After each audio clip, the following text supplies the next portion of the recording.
this world, not to be overcome by it, but overcome this world. I remember, you can usually tell if you're driving, you can usually tell across the country where you are by the toll collectors when you go through. And for instance, if you go in New York, New Jersey, the toll collectors are usually in a bad mood. Is that not true? They're usually not very social, most of them. They're usually not, doesn't matter. And as soon, I've noticed that when I've got out of New Jersey and out of New York and got to like Pennsylvania and the South, the toll collectors change. And they're really nice. And have a nice day, and they invite you over, have some cake, but they're really nice.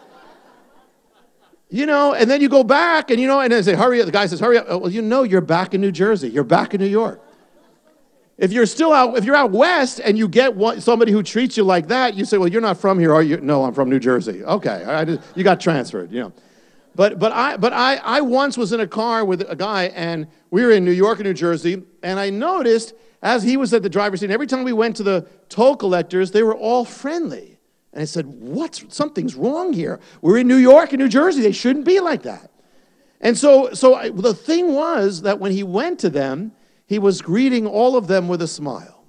And he was joking with them, friendly with them, and it melted them. It was like the curse was broken on the toll booth. It's like you could hear little Munchkin singing, Ding Dong, the witch is dead. It was like...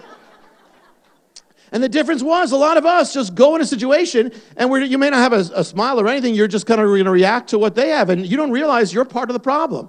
You're doing something, okay. But that makes a difference when you're smiling. I mean, and if you have the Lord, you should have something to smile about. You should be having a joy that they want. So you actually affect people. Try it out. See what happens if you greet them with a smile. I mean, you're supposed to be loving them. See what happens.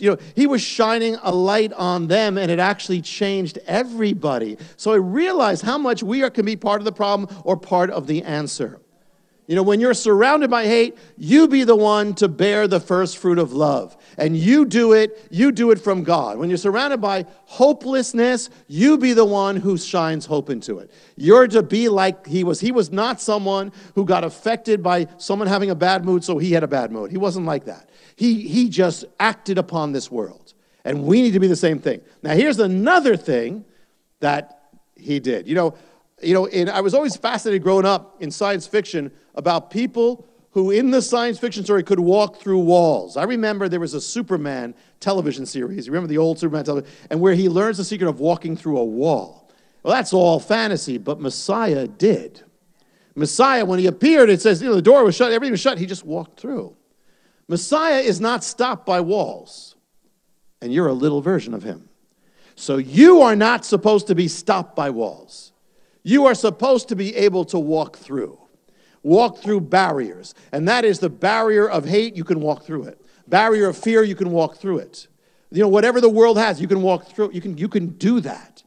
I remember when this building lost the vote, and it was hopeless. And I remember that, and we seemed to have no other recourse. It was over, losing the building that we took the step of faith out to buy it, and it was all gone, and we had nothing, and we had to get out of the old building. It was hopelessness over the people who were there that day at that town meeting. Crushing blow. And I remember feeling so crushed for about a day. But then it was so strange. I just started praising him.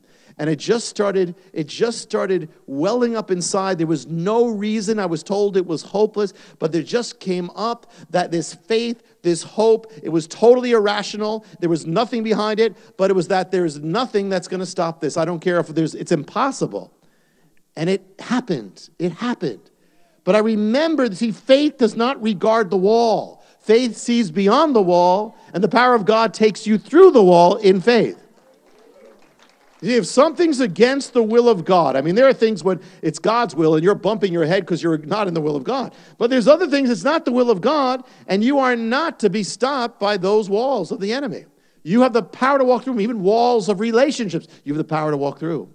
The power of Messiah walks through that. You can walk through walls in the power of God. Now here's another thing about our Messiah, and that is that he is the one who wins.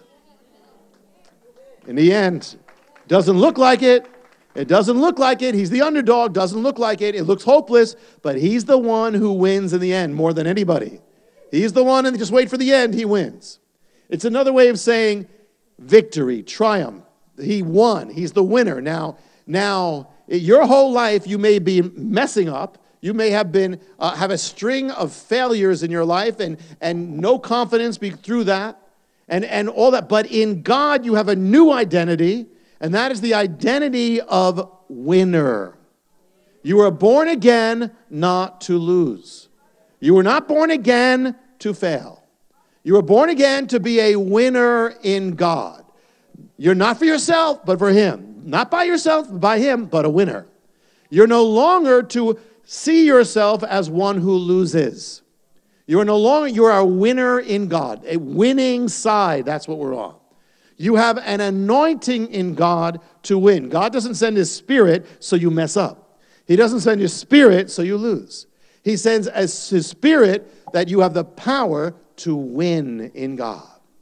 And so therefore, you have to believe that, and you have to step out. It's got to be God's will. If it's not God's will, just get out of that. That's the first thing. But if it is God's will, you've got an anointing to win. You got to persevere, keep going. The race doesn't go to the one who runs the fastest. The race doesn't go to the one who runs the fanciest. But the one who perseveres, the race goes to him or her.